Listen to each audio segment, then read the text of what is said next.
There's a moment from the 2023 Final Four that every WNBA fan remembers. Caitlin Clark, the most dominant college basketball player of her generation, looked at Raven Johnson standing on the perimeter and literally waved her off. Didn't bother guarding her, didn't respect the shot, just dismissed her in front of millions of people watching one of the biggest games of the year. And nobody really blamed her because Raven was shooting 24.1% from three that season. The math backed up the disrespect. Fast forward to April 2026, Adam Silver walks to the microphone at the WNBA Draft and calls Raven Johnson's name at number 10. And the Indiana Fever, the same franchise that drafted Caitlin Clark, just made those two teammates. The internet exploded.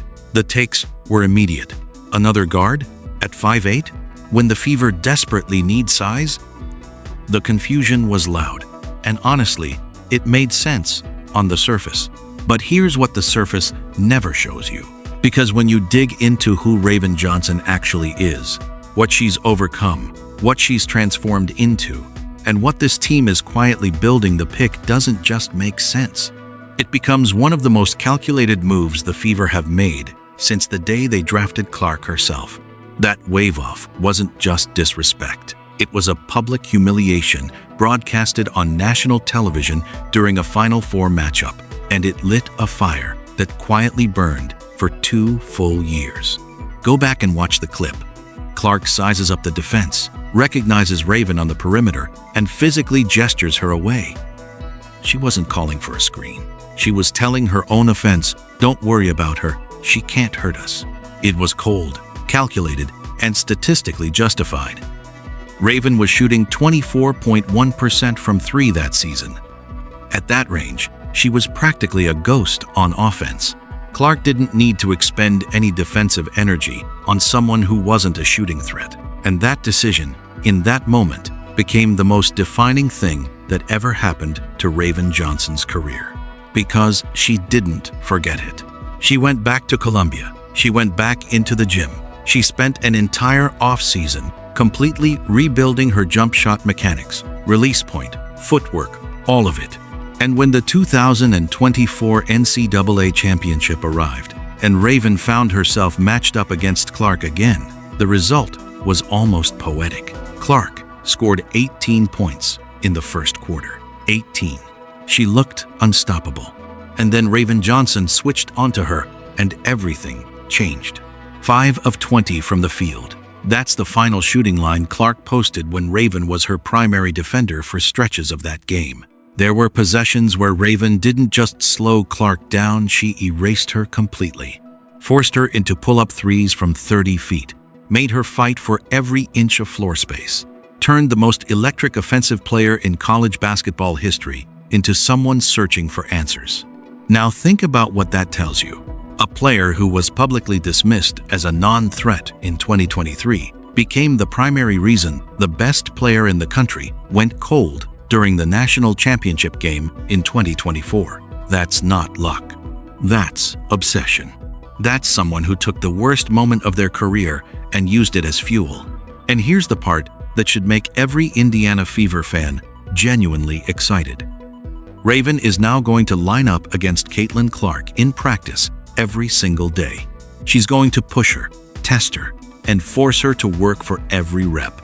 That kind of daily resistance is exactly what championship teams are built on. The wave-off created a monster, and the Fever just invited her into the building. Before the championships, before the draft, before any of it, Raven Johnson was a teenage girl from Norcross, Georgia, who was already doing things nobody had done before. She arrived at South Carolina as the number 2 overall recruit in the class of 2021, McDonald's All-American, Georgia Gatorade Player of the Year.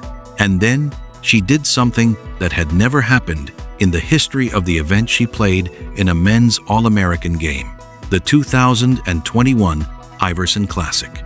Not as a gimmick, not as a halftime show, but as a legitimate participant. She held her own on that court at 17 years old, and the basketball world took notice. Then came South Carolina. And then came Dawn Staley. And almost immediately after that, the injury. Freshman year, barely 2 games in, Raven's knee gave out. The season was effectively over before it started. For a lot of players, that kind of setback early in a college career becomes a turning point in the wrong direction. The confidence evaporates. The momentum disappears. Recruiting rankings stop mattering because health is the only number that counts now. Raven came back. She started 117 of 154 games over the course of her career, won 2 national championships, 2022, alongside Aaliyah Boston, and then again in 2024. Made 5 consecutive Final Fours. Finished her college career with a 109-8 record as a starter. That's a 94% win rate. Think about that number. Nearly every single time Raven Johnson took the floor at South Carolina, her team walked off with a victory. And in her early days, she was so intimidated by Dawn Staley that she was scared to ask her questions. She said that herself. This decorated 5-star recruit, this once-in-a-generation defender, was quietly terrified of her head coach. And by the time her senior year was over, Staley said publicly that Raven was the player she'd miss most. That transformation from a freshman too nervous to speak up to the player her legendary coach valued above everyone else is the whole story of who Raven Johnson is. She doesn't make excuses. She doesn't point fingers. She identifies what's broken, she fixes it, and she wins. Indiana didn't just draft a point guard. They drafted the product of 4 years of adversity, growth, and relentless refinement. There's an award at South Carolina called the Dawn Staley Defensive Player of the Year. It's named after the head coach. The same head coach who won an Olympic gold medal, built one of the most dominant programs in women's basketball history, and is widely regarded as one of the sharpest defensive minds the sport has ever seen. And in 2026, that award went to Raven Johnson, the player named after the coach, given by the coach. That's not a coincidence. That's confirmation. Raven was also a national finalist for the Naismith Defensive Player of the Year. She led South Carolina's guards with 70 combined blocks and steals in her final season. And when she was on the floor, opponents shot 4% lower and scored 8.3 fewer points per 100 possessions. Those aren't stats that show up on a highlight reel, but they're the kind of numbers that win championships. She ranked second in the entire nation in defensive impact, 10.9 points per 100 possessions. Second in the country. Now look at what the Indiana Fever were working with defensively last season. They ranked 14th in defensive rating among playoff teams. They gave up 86.7 points per game and survived by outscoring opponents. Caitlin Clark averaged 19.2 points and 8.4 assists. The offense was historically good. But here's the brutal truth about that style of basketball. It has a ceiling, and the Connecticut Sun found it in the first round. Game 1, Indiana scored 93 points, lost by 38. Game 2, they scored 86, lost by 13. Dejonai Carrington and Marina Mabrey hunted Clark on the perimeter, forced turnovers, disrupted the entire offensive rhythm, and the Fever had nobody capable of returning that energy on the other end. The defense simply wasn't there. Raven Johnson is not going to flip that overnight. She's a rookie. She's not starting. She might play 15 minutes on a good night. But in targeted situations, when a Sabrina Ionescu or a Kelsey Plum is cooking on the perimeter and the game is on the line, the Fever now have a weapon they didn't have before. A genuine stopper they can throw at elite guards in crucial possessions. Championship teams are built in the margins, and Indiana just filled one of theirs. Last season was supposed to be the arrival, year 2 of Caitlin Clark, a full off-season together with Aaliyah Boston. Real expectations, real momentum, and the genuine belief inside the organization that this team was ready to compete for something meaningful. Instead, it became one of the most injury-ravaged seasons any contender has endured in recent WNBA history. Clark appeared in just 13 of 44 regular season games. Left quad, left groin, right groin, left ankle. The injury list reads like a cruel joke. This was a player who hadn't missed a single game in 4 years at Iowa. Didn't miss a game in her entire rookie WNBA season. And then 2025 hit like a freight train. Sophie Cunningham went down with an MCL. Sydney Colson tore her ACL. Ari McDonald broke her foot. Chloe Bibby had a knee issue that ended her year. 5 players, season-ending injuries. The Fever were running out the equivalent of a G League roster for stretches of the year, and they still made the playoffs. They still won their first playoff series since 2015. They pushed the Las Vegas Aces, a franchise built to win championships, all the way to a Game 5 that went to overtime. Becky Hammon, one of the most respected coaches in the sport, said after that series, "They just would not go away. That's a compliment you earn. That's not luck." So, what does this mean heading into 2026? It means the Fever are about to find out what this roster actually looks like when everyone's healthy. Clark, full season. Boston, full season. Kelsey Mitchell, full season. Lexi Hull, who averaged 11.8 points on 48% shooting from 3 in the playoffs, back for a full run. And now, a revamped bench that includes Raven Johnson's defense and Monique Billings' frontcourt presence. The floor for this team in 2026 is a top 4 seed. The ceiling is a legitimate championship conversation. And nobody is talking about it loudly enough, because everyone spent the offseason fixating on draft picks, instead of looking at what happens when this group finally plays a full, healthy season together. 2025 was the prologue. The painful, limping, somehow still made the playoffs prologue. 2026 is where the actual story begins. Numbers don't lie. And the numbers surrounding the Indiana Fever's salary situation right now tell a story that explains almost every roster decision they've made over the last 12 months. The new WNBA CBA brought a seismic shift. The 2026 salary cap sits at $7 million, a massive jump from where it was. Caitlin Clark's salary goes from $78,066 in 2025 to $528,846 in 2026. That's not a raise. That's a complete financial restructuring. Aaliyah Boston is eligible for an Epic Provision Max extension worth up to $1.19 million, a number that doesn't count against the cap, but still shapes how the roster gets constructed around her. Kelsey Mitchell is already on a Supermax deal that could reach $1.4 million. Put those 3 together and you're staring at nearly half the entire salary cap before you've signed a single other player. Now, layer on the reality that minimum veteran salaries have jumped to $270,000, $300,000. There is almost no cheap roster filler left in this league. Every single contract matters.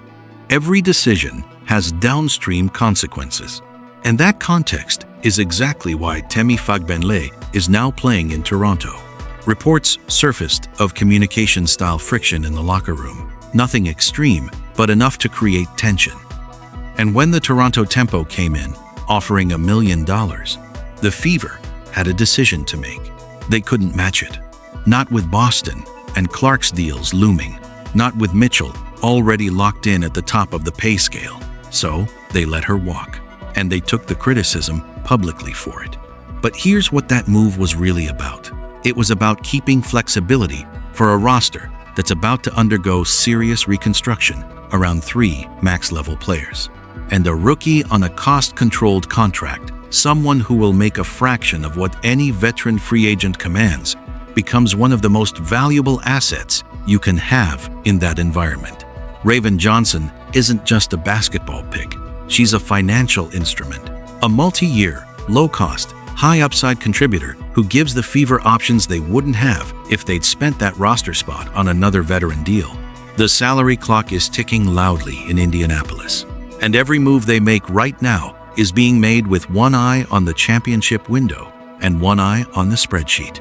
Chemistry gets talked about in sports constantly, and it almost always gets overstated. Players meet at training camp, run the same plays, And chemistry either develops or it doesn't. That's the normal timeline. That's what most rookies walk into. Raven Johnson is walking into something completely different.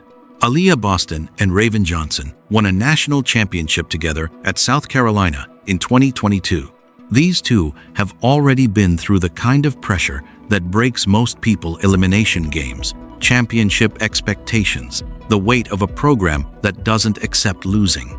They don't need to learn each other's tendencies. They already know them. They've already been tested together when everything was on the line. Boston is now a 3-time WNBA All-Star, one of the most respected players in the league. And she's going to be one of the first faces Raven sees when she walks into the Fever facility. That's not nothing.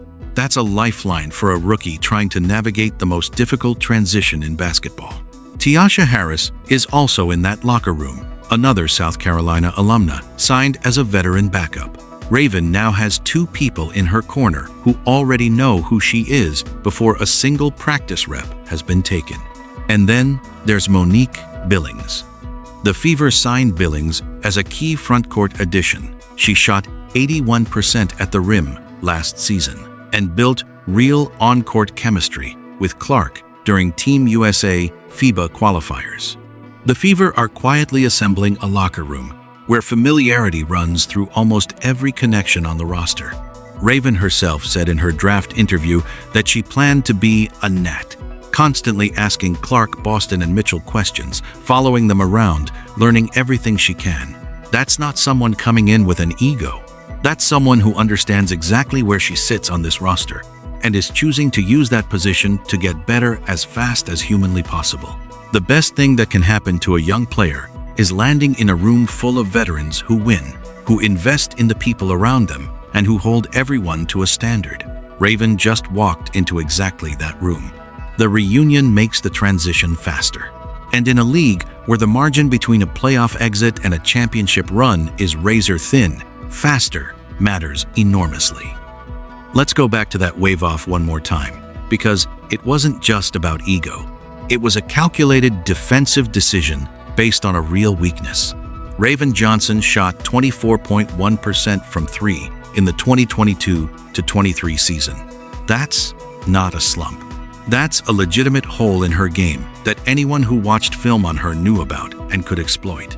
So here's the question that actually matters. What did she do about it?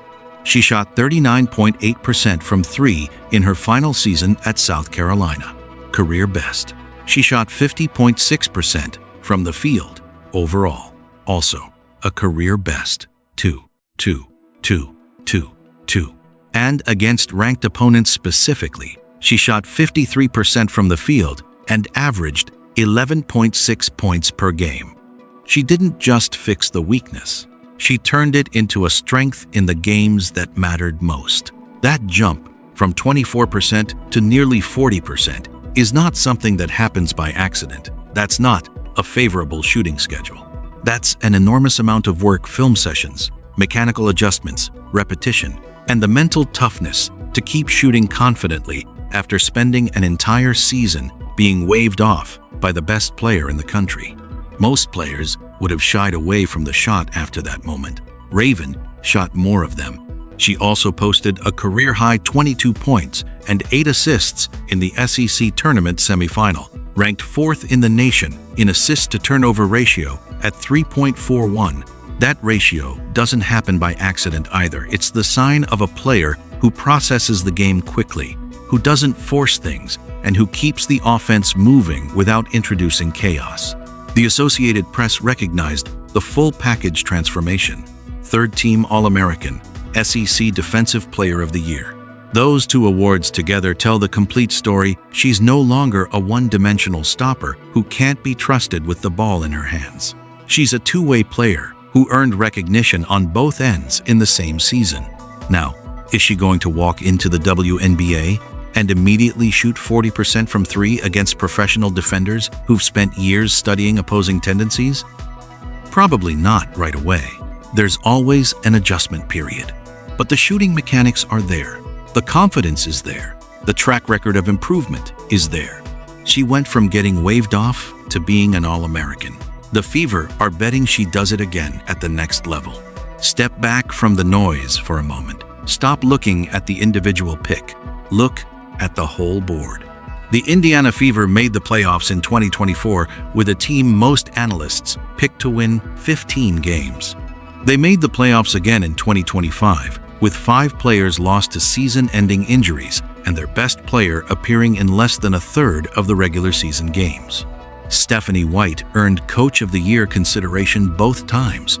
Amber Cox made calculated, forward-thinking roster decisions both times. The front office has earned a level of trust that the reaction to this draft pick simply didn't respect. Here's what the 2026 Fever actually look like.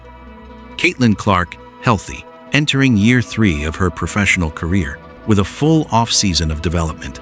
Aaliyah Boston, one of the league's best two-way players, locked in long-term. Kelsey Mitchell, criminally underrated, coming off a season where she carried this offense for stretches without Clark on the floor. Lexi Hull, whose playoff performance was one of the most quietly impressive breakouts of the year. Monique Billings providing the front court presence and pick-and-roll finishing the team desperately needed. And now, Raven Johnson, the defensive enforcer, who changes how opposing coaches have to game plan against Indiana's guards. The plan for Raven isn't complicated. She's the third point guard. She plays 10 to 15 targeted minutes. She comes off the bench when an elite perimeter scorer starts cooking, switches onto them, and uses the same pressure she used to hold Clark to 5 of 2-0 on a national stage. Think about how championship teams in the NBA use their defensive specialists: Alex Caruso, Derek White. Guys who don't need the ball, don't need plays run for them, and don't need the spotlight. They just need 2 minutes and a matchup.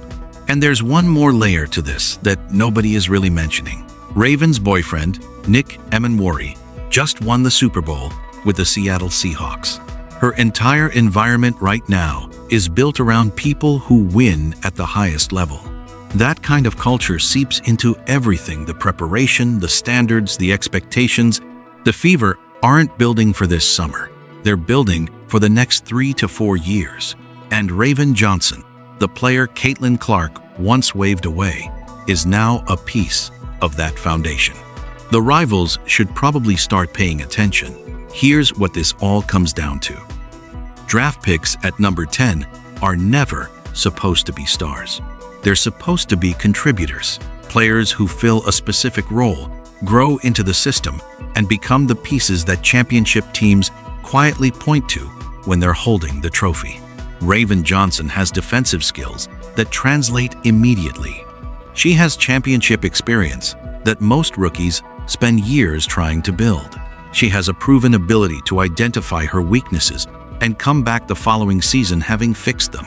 And she has a chip on her shoulder from a moment that's been viewed millions of times online, a moment that publicly declared she wasn't good enough. The Fever's front office has earned trust. They've built a playoff team twice from rubble. They see a salary structure that's about to get complicated and a championship window that's opening right now. And they clearly believe Raven Johnson belongs in that window. But here's the thing to remember above everything else. The last time someone publicly dismissed Raven Johnson and moved on, she spent 12 months proving them wrong, then showed up and made them regret it on the biggest stage possible. Opposing guards in 2026 might want to take note, and do stay locked with my channel Simply Explained for more WNBA updates.